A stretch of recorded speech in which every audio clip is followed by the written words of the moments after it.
What's up? Welcome to the Ski Summit Real Estate Show, where we're going to cover everything Summit County real estate, go over some articles, a little bit of tips, going to hit the MLS, show you behind the curtain there, and a few good properties. And what do we got going on for today, Benji? I got my host Benji with Benji Does. Thanks for being here.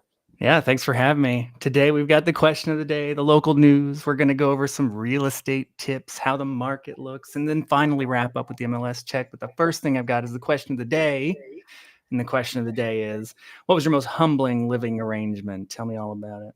Oh man, I got I think when my wife and I were first married, we were living in the basement of her cousin's house. Nice. So with her cousin, her husband, and that was humbling. And the husband and I, like, we got along great. We like commuted to work together. We worked together all day. We come out, we like sit down and crack a beer, hang out on the couch. Like we were good.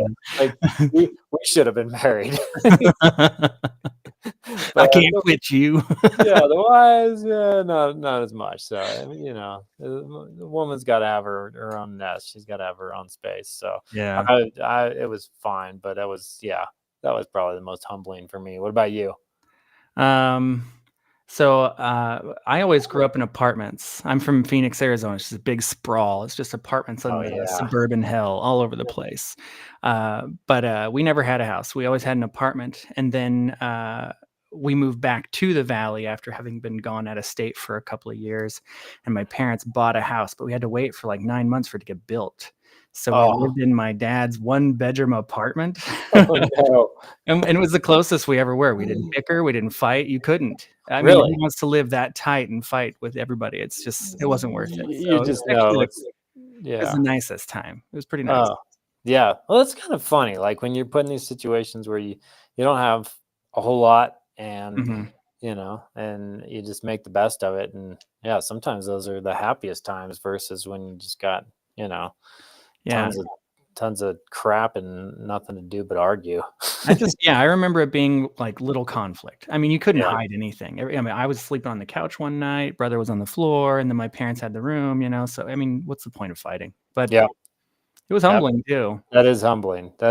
But one of my favorite Dave Ramsey quotes is money will just make you more of what you already are. So it's like, you build, you might be in a little apartment, you can be happy there. Well, then you can be happy with the lot too. But anywho, not to say that, some living circumstances, you don't always have to be happy about it. So, but anyway. So I've got two different sources for local news today. Which one do you want to start with? I've got stuff about opening day, and then I've got another one about short-term rental taxes. Let's start with the fun. Let's start with fun. All right.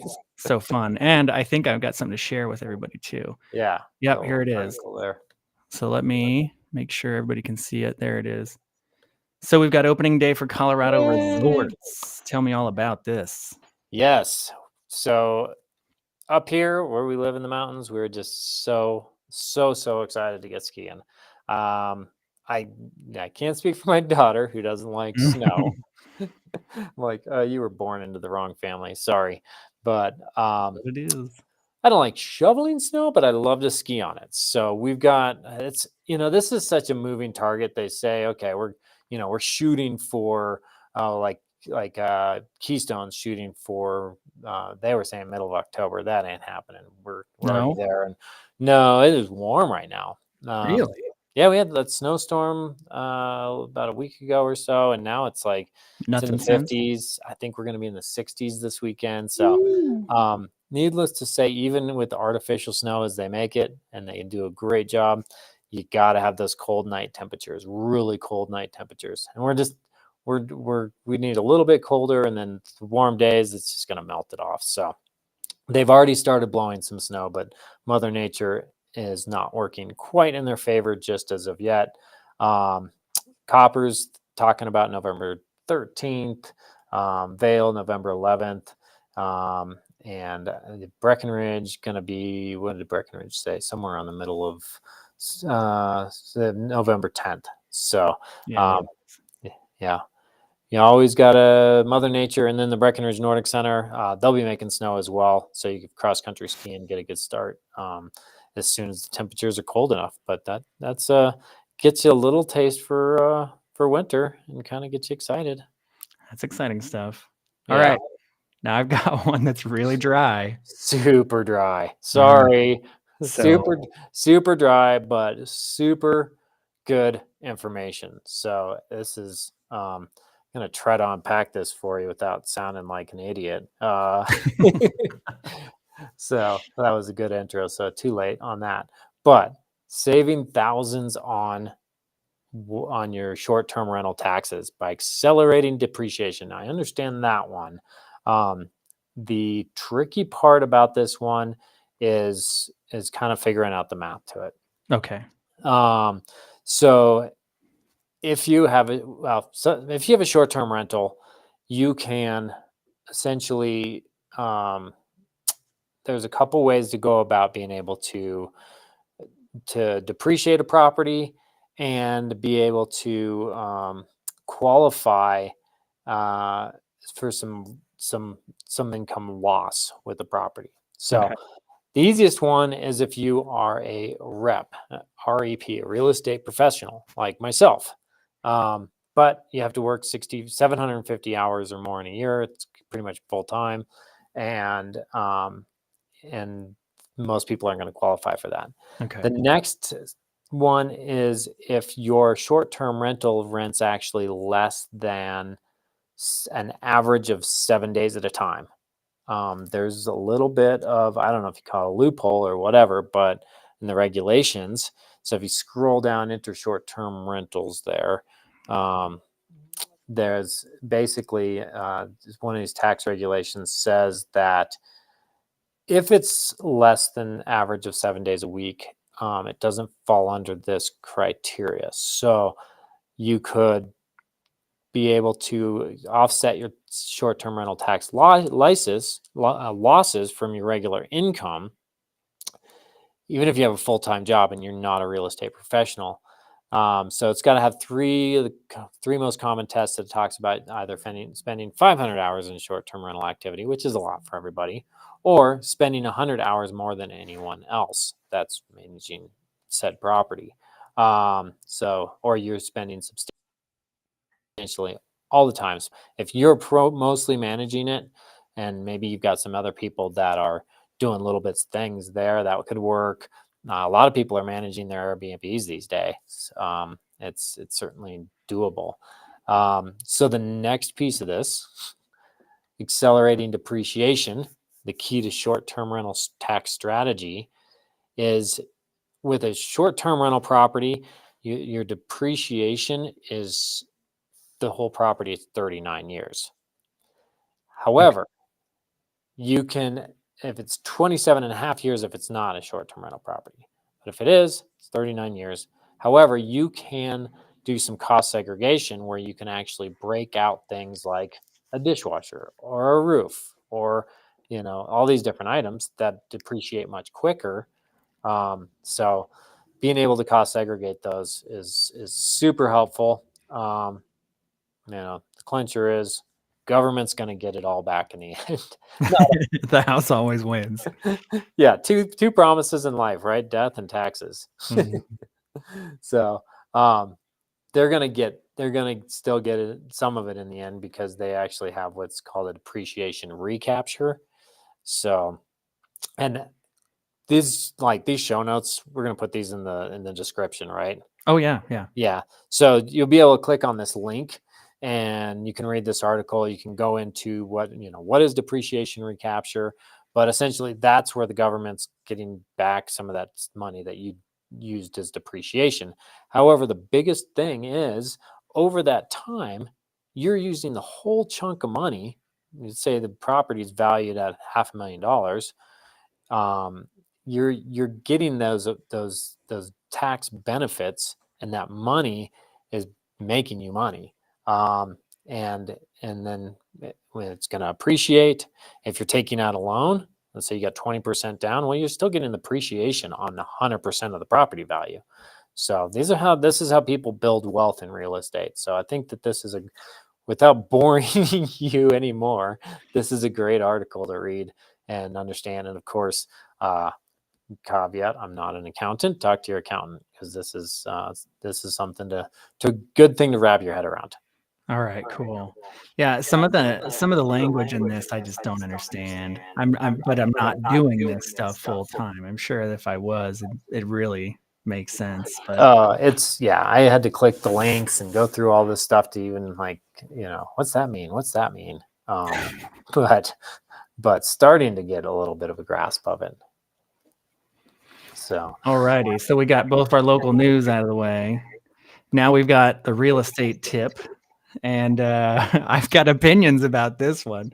So it's fall 2023. What's in fashion for paint colors? What is you're the artist. What is your opinion on paint colors? Every year, all these different companies that sell paint and tints and variations, they've got to do their own marketing, or you're going to fall off. So they come up with reasons. But honestly, as an artist, I would tell you that they're all in season. You can do anything. But what have we got here? We've got some really interesting stuff. Yeah. So the paint colors we're looking at. What is the number one paint color? Ironside. What is a boat? It's like a gun. That's nice though. Yeah. It's interesting. Like everything was all grays, and now I guess grays aren't colors, and it gets bland to say that's the color. But it seems like look at that pink. Yeah, it's like a salmon or something like that. Yeah. It's persimmon. So persimmon. You got some persimmon. Here's the quote. Here's a persimmon quote. We're transitioning into a time where a home has become a way of personal expression. So it always has been. I don't know if you guys go on Zillow as frequently as I have to, but there are some people that paint their there's a kitchen that looks like this somewhere. Look at that. Oh yeah. Look at that's some of my grandma's colors coming back there. I like this. I don't mind it. Renew blue. Yeah. And I wonder how, like in the mountains, this would work. I guess you could maybe get away with it, but it's cooler colors. It's cooler temperatures. And sometimes I question going cooler colors in a cooler temperature. It makes a room feel cooler. Yeah. Well, and then you don't want those cool colors in like a kitchen. It doesn't help with your appetite. Well, maybe you do. Maybe you're a big fat guy like me. Oh, I like cracked pepper. This is nice. Cracked pepper. Yeah, cracked pepper or soft black. It's a color that empowers and elevates your senses. Oh. Just like sniffing cracked pepper. Don't do that. Don't do it. No, we've got to get smelling salts on the show, though. We've got to be cool like Joe Rogan. Limitless. Are we talking about this like Limitless color? What is this? It's a buttercream, versatile buttercream hue. It does. It looks like butter. Yeah. It looks like butter. Yeah, I just want to lick the wall. No. See, we're entering a new era. It's a new era of explosive creativity. Yeah. Well, I don't know. People go pretty crazy with those sections at Home Depot. They come home with some of the weirdest colors, and then they do the whole room in one color. You can definitely screw it up. One of the things that I do have to say is that I've gotten as a tip is just making sure that it's something that you're going to be able to pull some of those colors out with some of the decor. Oh yeah, for sure. Yeah. So many people, and this is the other thing too, is that like design is like making a cake or cooking dinner. There's a mise en place. You've got to come up with a plan before you just start painting stuff. Yeah, do come up with the plan. Ugly decisions. Do come up with a plan, and more colors is not better. No. Oftentimes it's just how well you laid down the paint. Right. I like this Virtus though. That's cool. Which one is this one? That's that green, the greenhouse one there. Yeah, green is nice. Yeah. Don't throw stones though. People, what is it? People in glass houses should not throw stones, as a comedian said, unless you are trapped in this glass house and you have a rock, then you should throw it. Curl into a ball. Yeah, throw the rock, for crying out loud, to get out of the glass house if you're trapped in So I don't know if I'm into this one, just that statement in blue. Yeah, that is a bright bluebird blue. That is, yeah. Wow, that is a lot. Yeah, just Twitter's dead, everybody. Get over it. It's gone. It's gone. So there's your paint colors. I don't know how interesting people found that, but I had fun with it, so thank you. Yeah, that was fun. I enjoyed that one. I got to participate. Tell me how the market's doing. I see in here that the rates are high, but highest since you've graduated from high school. What the heck does that mean? So that means I get to tell you what year I graduated from high school. We're all waiting. Age. Yeah, 96. Pew! So that's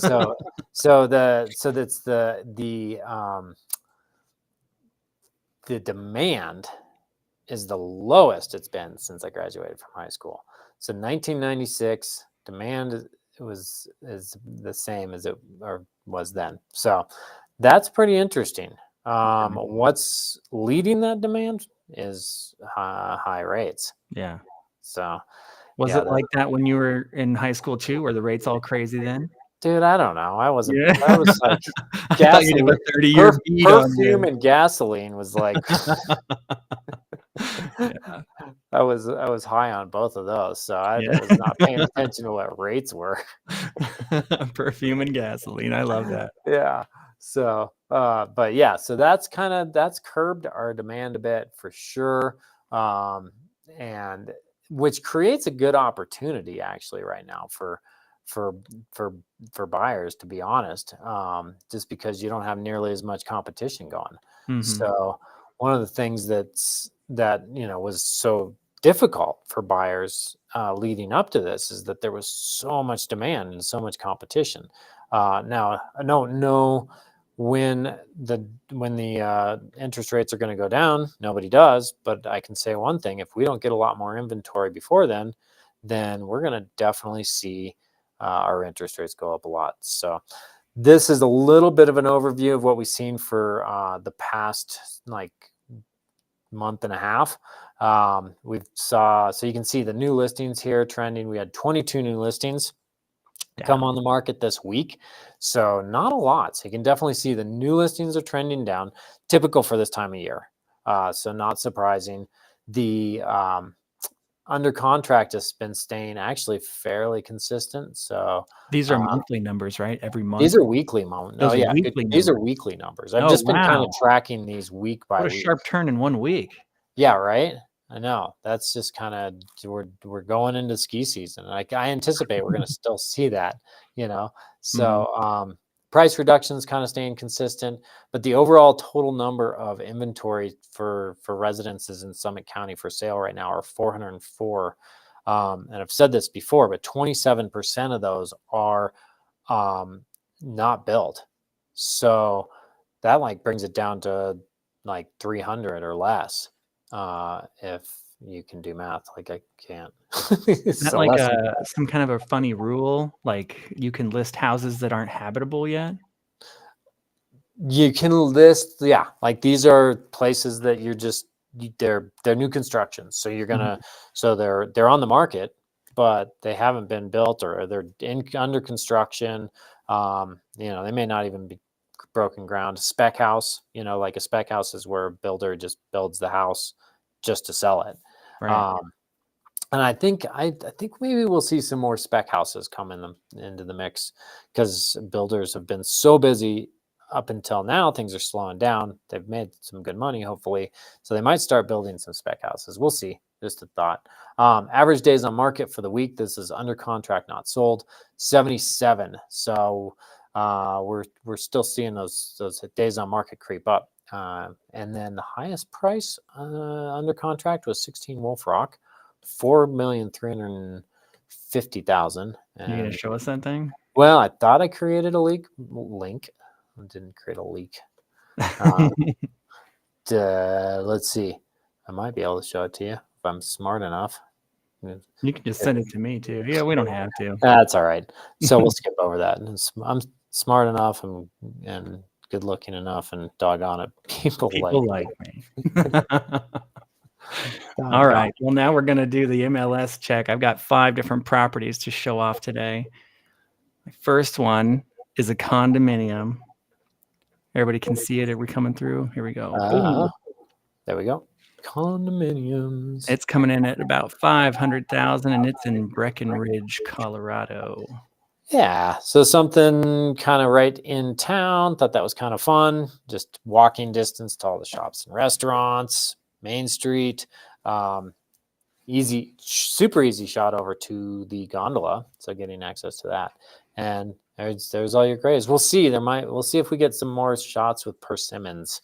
I'll keep my eye out. Keep your eye out for some persimmons. So nice building. Yeah, it's good. It's good location. It's solid. Still standing after all these years. So, but yeah, I like the way they did this one. It's, I think grays are still going to be in for quite a while. I think so too. I love grays. My last house was gray and white, but it all was really nice. Yeah. I know it wasn't shag carpet and like green refrigerators. Just, you got to keep the KISS rule. Keep it simple, stupid. Yes, definitely keep it simple. Master simple. Yeah. All right. Next one is 659, and it's in Copper Mountain, Colorado. This is new. Yeah. So we haven't covered anything copper for a little while. Now, like most places in Copper, pretty easy access to the mountains. Love Copper Mountain. Great skiing. It's not a Vail Resort. It's mountain. It's broken off from them, so it's a little bit different vibe. But it's a really cool resort, and this one's actually pretty close. You can walk right across the street, and you're ready to ski. So, ready to hop on the quad chairlift. It looks like you're surrounded by golfing too. Yep, they got a golf course through there. Summertime, they've got activity park, got mini golf, all that good stuff. So, yeah, but this one is just a good 1-bedroom condo, about 515 square feet, built in 98, and HOA dues $537, which includes pretty much everything. So, which is nice. It gets your gas, your heat, your electric, cable TV, all that good stuff. So, and a great complex. You've got good amenities, upscale looking place. So I just had an idea for the stream. Yeah. I've got to send you everywhere, and you've got to take pictures of the biggest fireplaces in Summit County. The biggest fireplace. All right. I'll go take some. It's a challenge. Is that a challenge? Are you threatening me? It is. I'll challenge you to that. Threatening me? The biggest one I've ever seen was in Germany. No, Austria. Good day, mate. It was wrong Austria. On the Bobby. You caught me off guard. I'm probably all red now. Okay. Next one's in Wilderness, Colorado. Not heard of that one. $130,000 condo. Yeah. Wilderness up in the top Ryan there. Gulch Road. Yeah. So Ryan Gulch Road, you're going to be up towards the top of Wilderness, which is going to get you the views. Surrounded by national forest out there. Buffalo Mountain, great trails out the back. I was hiking in the leaves up there not too long ago. So that was leaf peeping. But quick shot down into the I-70 corridor. So, but yeah, nice views on that one. 1,281 square feet for 3-bedroom. So that's a good size. Gives you some good space, workable layout. Open floor plan, but again, that views are just you got great peak one view. Yeah, that's peak one straight ahead there in that view. You could just stand in your living room drinking coffee and stare at that for hours. No, that's the point. That's where my brain goes. I love it. Just sit there and zone out. I mean, that's all the pictures we keep getting is just out those windows. That's pretty much the highlight. I mean, it's a good condo, but when you can get those kinds of views, people just love those views. Those are never going to lose value. It's a good looking spot. I like this one. Yeah. They're always like top floor condos almost. Is this a top floor? Yeah. You get the top floor, two level place. So yeah, built in '89. It's a little bit older unit. HOA due is a little bit higher, $775 a month. But All right. what do Now I I've got 2 single family homes. The first one is $1,448,500, and it's in Fairplay. Yeah, so I'm not gonna lie, I just kind of picked this one because I love the picture. It's a good picture. I'll make it our thumbnail. Yeah, I thought that was really pretty. It's just beautiful set in this aspens, and I just really thought it was a gorgeous looking place. So and it's kind of, it's kind of out there, but it's also not crazy far. 30, 40 minutes from Breckenridge. So you're just go over Hoosier Pass. And you got a lot of space. You got, I think, 2.5 acres on this. No, 5.5 acres. I take that back. So lots of space, lots of privacy. Getting in those trees like that is just great. And find a property set like that. So Yeah. And for $400 a square foot. So yeah, nice, certainly a nice, great room. Yeah, I like this a bunch. Yeah, lots of woodwork. I love the open beams. I think this one would work well. I don't know if I'm onto that color or not. I didn't make the top color, so forget it. Never mind. Just changes everything. Hey, that's close enough to persimmon, right? All right. Persimmon was kind of pink, wasn't it? Yeah, it depends on the lighting in your room. See, we've got what was that one? Cracked pepper. Well, I'll tell you what. A whole wall of cracked pepper. Yeah, not the fan as much of the accent walls, but look at that setting though. Isn't that awesome? Yeah. So that one's awesome big too. It's 3,600 square feet. So I'm not seeing is this the hot tub? Good question. Way over there on the side? I don't know. I didn't see a hot tub on that one. I'm always looking for that Colorado hot tub. Jacuzzi. The jacuzzi. It's jacuzzi. You got a fire pit though, so you know. We used to actually, side note on hot tubs, when I was a kid, my parents were hippies. or granolas. I don't think they smoked a lot of weed, so I think that makes you a granola. We had a cauldron over a fire pit. That was our hot tub growing up. Whoa. Yeah, in Breckenridge. Did you get in it like Bugs Bunny? Pretty much. Throw some carrots in there. Your mom's cutting carrots and apples. What's going on? Yeah. Oh, don't you worry. This one's really nice. Is this a cabin? This one, yeah. So just it's cabin, very cabin-esque. Breckenridge. 104 Thunderhead Court. And this one is 2,100 square feet. Yeah, just outside of town in Breckenridge, right off some, just off of it's up on Peak 7 subdivision. So kind of a quieter neighborhood. You got a lot of locals live up there, but I'm second homes as well. But I just thought this one just had such a nice setting. Great views looking off towards Baldy, but definitely a handsome little mountain cabin. Yeah, this thing is like in illustrations and on maps and stuff. This is something that you don't see all the time. That is so cool. Yeah, just a nice open floor plan. Not huge, but still like 2,100 square feet. So you got room in there. Yeah. And I like the stove that's in there. That is so cool. Oh, I know. I want to get a wood burning stove so bad. So I just grew up with one of those, and it just brings back memories. Yeah, this is a really well done place. I love that shower. Yeah, no, definitely. They did a good job with it. Big old beams. I wonder if you can hear those things twisting. It's funny. Log homes that will talk to you. Yeah.